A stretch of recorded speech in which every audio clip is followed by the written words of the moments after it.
What's going on, everyone? Welcome to the preview for Everton versus Manchester United. Isn't it funny how things change in football, Shreyas? David Moyes back in charge of Everton, who are now above us in the league and playing better football than us.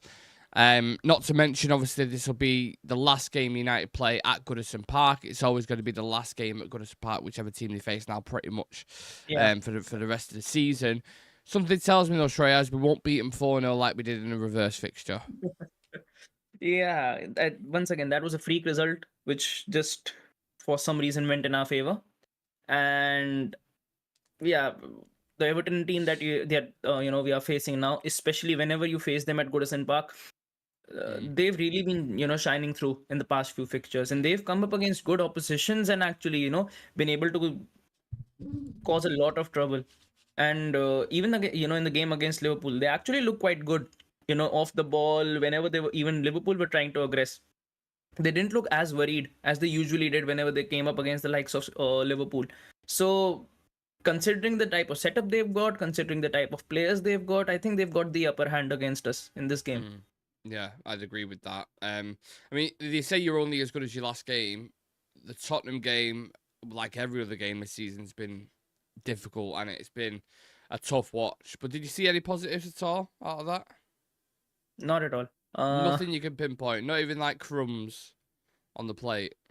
The thing is, even if we look at crumbs, it's not really going to make much of a difference because No. overall, where I would say that it was a close one, or maybe I would say that we were the better team, but we ended up unlucky. It was nothing like that in that game against Spurs. Yeah.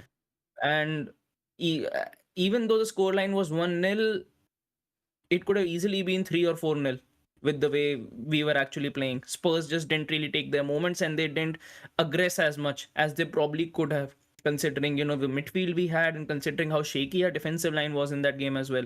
So personally, there's not much to look into this team. And one of the surprising things that I would say in that game was that after having like a week's rest, before that game we hear that 4 of our players are out, and even the players that were actually there present on the pitch, even they look knackered, especially Bruno. So I just don't know what is going on behind the scenes, especially in the training ground, but something is just not flowing in the right direction. I feel like in a game like this, more than tactics, almost, you're going to need, kind of players that are going to fight. You know what I mean? Like, so Ugarte obviously was missing against Tottenham, and there was a couple of situations where I'm watching like a Casemiro where he's walking or his body language is like completely off. And I think to go to Goodison Park in the form that they're in at the minute, we are going to need players like him, aren't we? We do. We need, most of all, we need physicality and we need agility and runners in that midfield.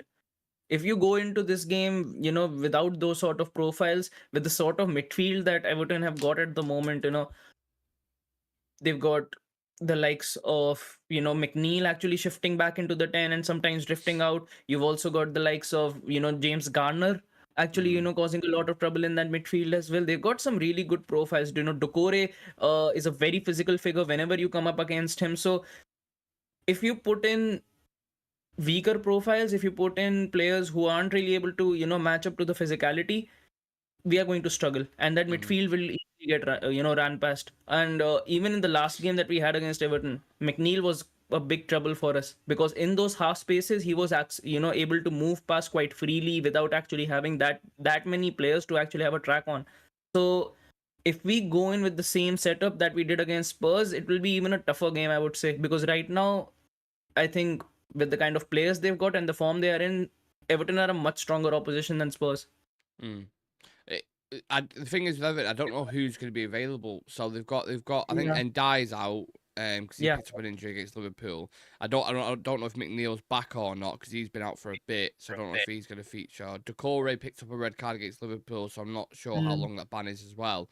So it's kind of like they've not got the same issues as us, but they've definitely got a few key players missing, which is always, kind of an advantage for us as well. And also, speaking of advantages as well, the past 3 times we've played Everton, we've won 3 times, scored 9 goals. I don't think we've conceded any either at all. No, They've all been clean never. sheets. So can we at least try and use that as a bit of positivity? every single record that this team has actually saw, it has broken that. True. Very, very And true. the thing is, right now, this is the worst time to come up against Everton, Yeah. especially at the ground. And Yeah. they've got Beto up front, and he's, seemed to A actually, nuisance.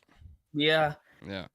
And with the kind, I don't know what sort of backline that Amorim would be going for, but he really needs to watch out for him, because if he goes in with a weaker setup, if he goes in with setup that struggle aerially, it is going to be a big, big trouble for us to actually lock him down. And there's just a lot of, chopping and changing, and I would say, there are a lot of hybrid players in their attack when it comes to Everton. Like you mentioned, Ndai, he's out, but they've got Lindstrom, who fluctuates on the right wing, moves into the 10. Same goes for McNeil. Doucouré knows how to, fluctuate in and in behind the striker. Then Beto as well, especially of set pieces. Once again, set pieces is are an area where we struggle a lot, and Everton have been scoring a lot through set pieces. So it's going to be, I think it is genuinely going to be a big trouble for us to actually match them. Well, the attacking dynamic for me is fascinating, because obviously that's where we're struggling for the most part in terms of, getting goals from anywhere that we can. But I felt like at least Xerxes in that 10 position alongside Rasmus Højlund, which Chivy was calling for a long, long time, that dynamic seems to have, there's something there, isn't there? Yeah, there is. And Xerxes on the ball is very good. Technically, he's very good. So I think in that position, especially in the Prem, I think he can function quite better, because as a striker, he'll need a lot more raw pace to actually function through, to break through the lines, make those horizontal runs. And Xerxes doesn't really have the pace for that. That's why it has been very easy for opposition defenders to track him down, even when he's actually, nutmeg them and trying to make a ball through or something. It just doesn't really work out. So as a 10, I think he'll have a lot more support, and the lack of pace wouldn't really matter as much. Go ahead.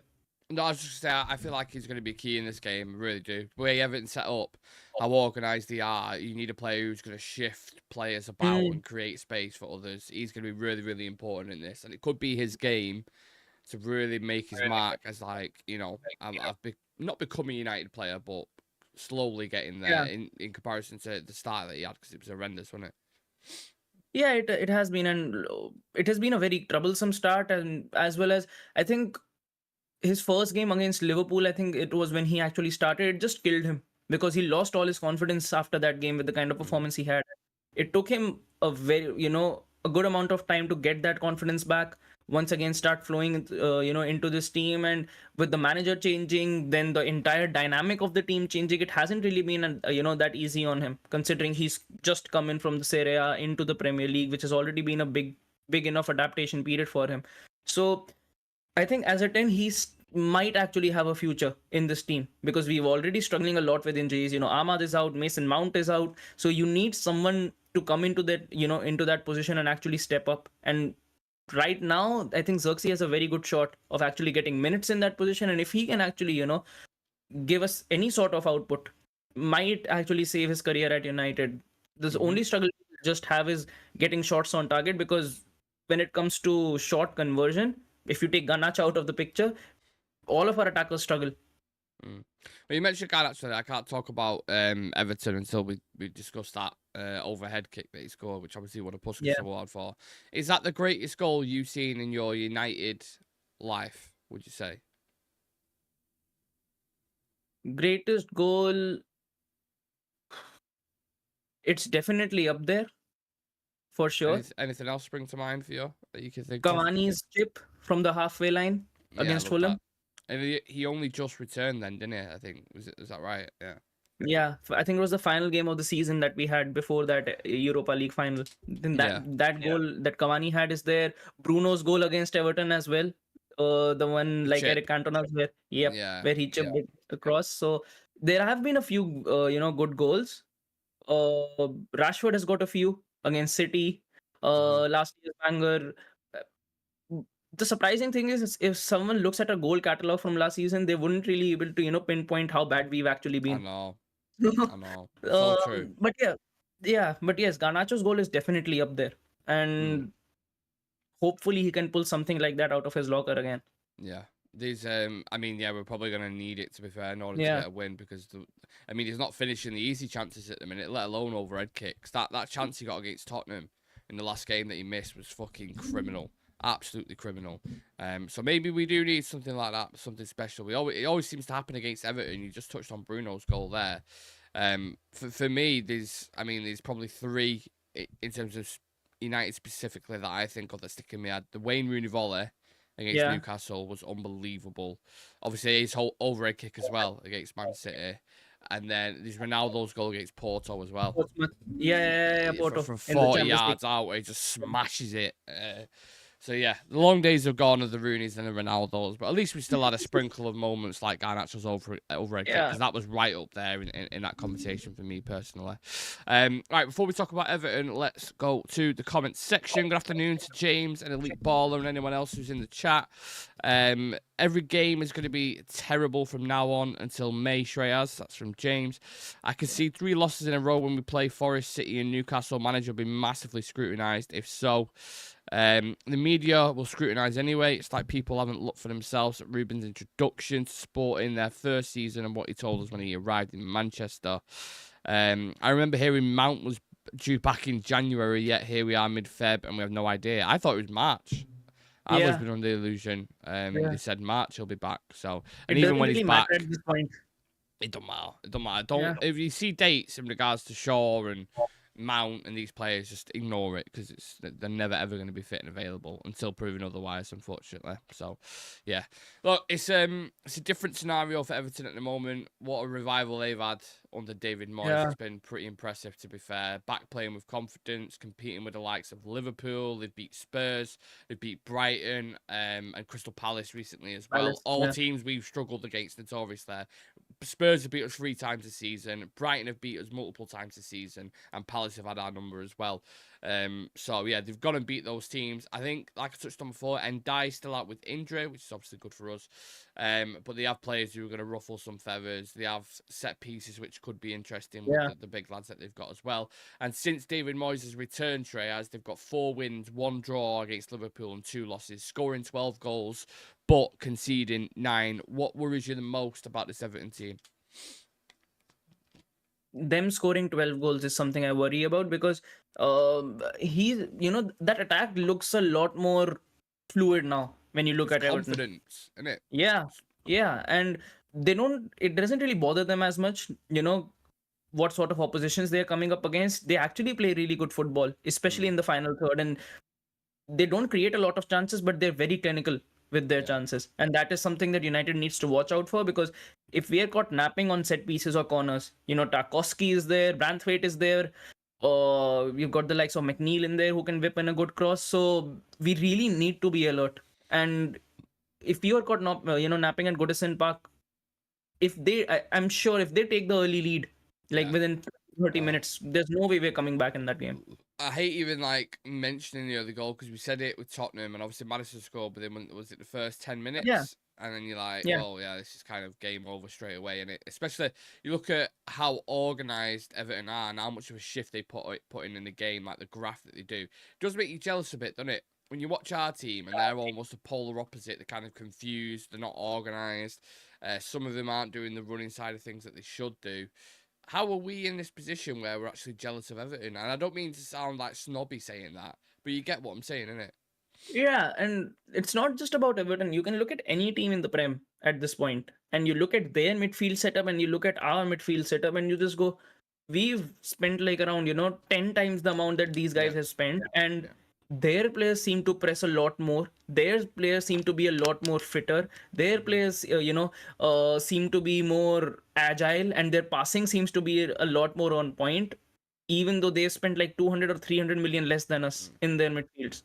So I think Brighton, for example, Shreyas, they've got Belieber, Ayari, all these players cost £5-10 million max, and they play better football. They're more organised. It just goes showing it money isn't everything in football. Yeah, and the thing about those players is it's not that they play one good game, they're out with injuries, or one good game and they're knackered in the second one. They are like engines who play 90 whole minutes, and they're pressing and they're running for every single minute of that. We are not able to produce that sort of momentum or even that sort of performances week in, week out. I touched on set pieces before. Just the last thing I wanted to discuss in regards to Everton. Do you think we've improved on them defensively? Because I can't remember the last. When was the last set piece that we conceded? Tottenham, Bayern Day, or Cunha? Yeah, Cunha against Wolves we conceded, and I'm just trying to remember. Else. Yeah, I think the last one has to be Cunha. That's just off the top of my head that I can think of. But I do think, because we had a huge issue at the start of the season with it. It was something that I noticed almost every game. I'm like, because we had a stat, didn't we, where it was like 14 set pieces we conceded. But I don't know. I might be wrong. I might be missing the bat on something here. People let me know in the chat if I am. But I think we are slowly getting better. We are defending them a bit better. It seems like we've got bigger lads in the box as well, especially when you play with Xerxes, Højlund, Maguire, De Ligt, these kind of guys. You've got the perfect height there. But it's more kind of crosses into the box that I worry about. So Diego Dalot, for example, at the back post. Well, every single Spurs, switch, long ball, back across, cut back, bang, let's go. We're still conceding similar goals, aren't we? Yeah, and you can even see those goals coming from a mile. Like whenever the team is trying to, even against Spurs, when they were trying to move the ball ahead with Maddison, you could see that empty space on that right hand side. Maddison just flicked the ball around, and the amount of space that Spurs had at times was really worrying. And Everton are a team who I would say are a lot more clinical and right now in a lot more form in comparison to Spurs. So if we leave out as many spaces as we did against Spurs, it's going to be a big hassle for us. And not marking our players on the back post, and even at times Onana, whenever he's trying to reach out for the ball or aggresses out of the box, his timing is not there.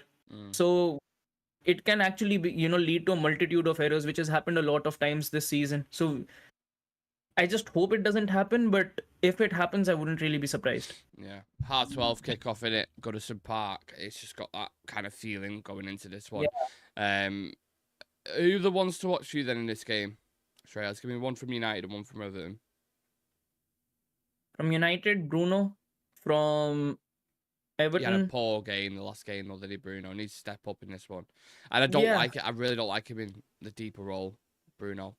Genuinely. At point, he had I think one of his worst games in a United shirt last time against Spurs. But even when I come to criticizing him, I just don't know what to say, because you can see that he's absolutely knackered on the pitch. Yeah, like for after the 10th minute mark. And he's been playing every single minute up until now this season, and as a 10, as a false 9, as like you mentioned, that in that deep line position as well. Bruno needs a rest at some point. And all we are doing is, just like Ahmad as well, we've just ran him to the ground this season, playing him every single game, every single minute, and relying on him. So against Everton, he usually steps up. He has had very good games against Everton, but if we have any hope of actually coming out even with a point in this game, I only see goals coming from Bruno. There's no other outlet where I can go and say that this guy can actually help us get a goal. So Bruno for us, and for them Beto. I think he's been some really good form, and he might be able to get a goal against us. Yeah, I mean, he was scrapping with Van Dijk and Canate, so I imagine Maguire and De Ligt are going to have their hands full as well, if they do start, of course. For United, I've gone Xerxes or Ugarte if he's available, because I think Ugarte is going to do a lot of dog work in the middle of the park. We need that volume back, I think. But also Xerxes, for reasons I mentioned before, pulling defenders apart and picking that space.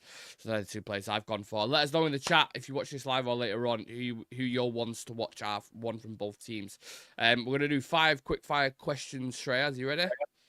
Yep. Will Everton score more than 1? Yep. Who will finish higher this season? Everton. How many Everton players would get in our current team? What, like in their full fitness or something just like that? Right now. If they was players tomorrow, let's say, better question, who would you take from their team? Branthwaite, Ndai. Probably take Beto over Højlund at the minute, wouldn't you? The way right now, even Beto over Højlund as well. He's been scoring a lot of goals. Yeah. Yeah, I think these 4. Branthwaite, Beto, Endai, and McNeil. Yeah. Not taking Ashley Young back. Right back now. 38-year-old Ashley Young. Who will finish top scorer for us, in your opinion? Bruno. Yeah, that's fair. And would your have been prediction? Ahmad, but he's gone, so it's got to be Bruno now. Prediction for man of the match as well. Last one. Maguire.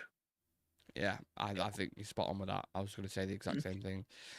Right, let's talk about the starting 11s. Mine's on the screen first, so I'll just quickly shift through mine and then we can talk through yours. So I've got Onana, Yoro, Maguire, De Ligt.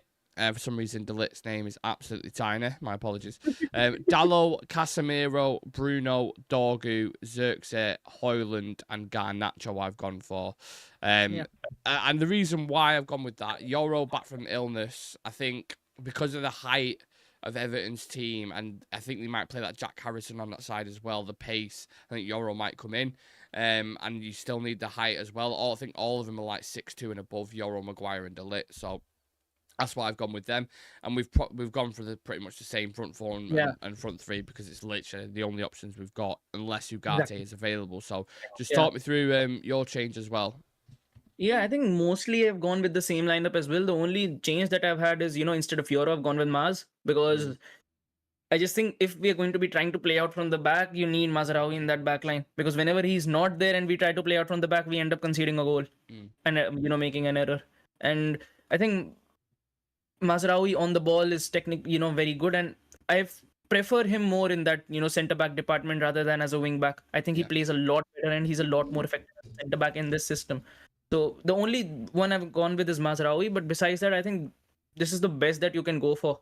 We've not really got as many options to chop and change about, and we can just hope for the best with this team that they can get the job done. I think they'll absolutely swamp Casemiro in that midfield if he starts. Oh, for sure. I can already see, Casemiro getting swamped. Bruno once again, just running up and down, trying to cover, trying to press every player and not really getting anything out of it. I just hope, maybe Amorim, once again, can't really be sure, but maybe he puts on an academy graduate in this game because Amorim, I think he's been one of the most unpredictable managers when it comes to starting 11s. Yeah, unless like we said, he's very limited at the moment in terms of who he can bring in it. So, yeah, hopefully, I mean, I think Christian Eriksen and Yoro back. I'm praying we'll find out tomorrow in the press conference, which we'll cover.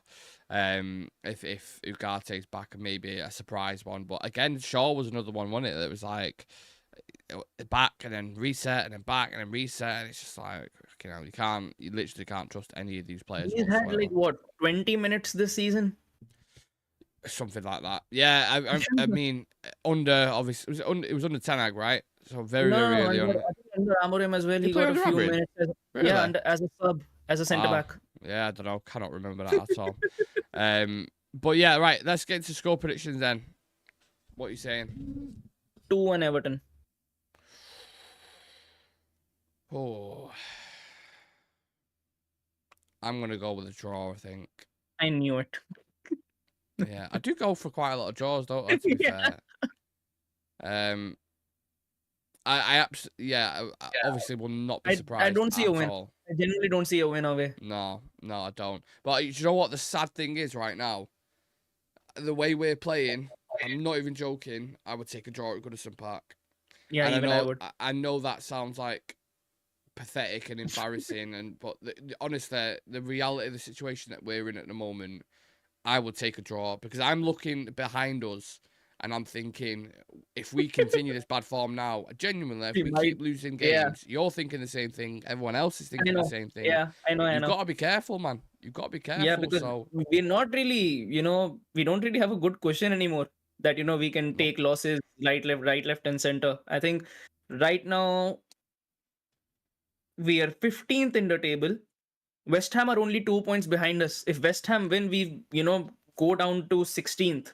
And then the point gap between us and Wolves might just become by 7 points. So if you get dragged into that point, Everton, after Everton, we've got Ipswich at home.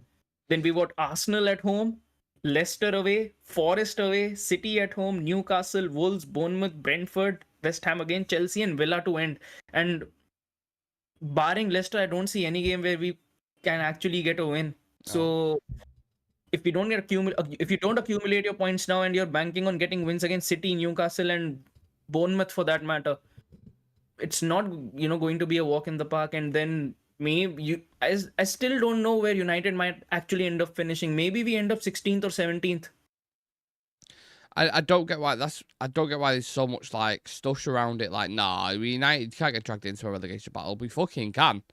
We definitely can if we continue in the form that we're in and the way we're playing. It wouldn't surprise me at all. So I just want to get. To be honest, like most United fans, I think I just want to get past these games, get the points that we can, finish the season, just end this season, just get done with it, reset, start, see what happens. Yeah, because even now, I'm looking at we must ask Ineos. Go on. Yeah, we must ask Ineos which trophy which league trophy they were referring to. The Project 28, 2028. They're on the well, to be fair, if they win the championship, then he weren't lying, was he? They still won a league title, but we really do need a reset, and it doesn't help. Like, I mean, something came out yesterday where there was someone in America asking Avram, who was like, "You gonna sell the club?" And he was like, "Nope." It was like, okay, so yeah, this is going to be a long road. It's going to be a shit show. We're going to be struggling, but that's life as a United fan. That's all we know at the minute, to be fair, apart from little odd cup wins here and there. It's been pretty fucking disastrous, hasn't it? So, yeah, what a positive way to end the preview. Love that. Look, we'll be live. So we're recording something later on with Jay Motti from Stretford Paddock. He's not been on the channel for a while. So interested to get into some stuff with him. We're going to pick his brains about loads of things. So make sure you check that out. Also, Premier League predictions will be dropping. Also, the press conference tomorrow. We'll have coverage around that. And we'll be live early for the early kickoff as well. All the action around the Everton game. So hopefully we'll see as many of you as possible. I'll read the last few comments out and then we'll head off. Got to give Bruno that much. He bloody covers the ground in. Just wish he would cast the others to match the energy as our captain. I struggle to read that. Sorry. Me personally, I'd write this season off and use it to gain the kids a boost and experience. Maybe play 2 or 3 every game. I would have said Martinez top scorer if he didn't get injured. Not beating Ipswich at home is almost sackable. Yeah, I get it. It's a long road, people. It's a long road. Just fucking buckle up, put your belt on. And we'll get there, I promise you. Appreciate you all watching. Smash like the video for us. We'll see you later on today. Enjoy the rest of your day and whatever it is you're doing. And me and Shreyas will see you guys in the next one, yeah? Take care.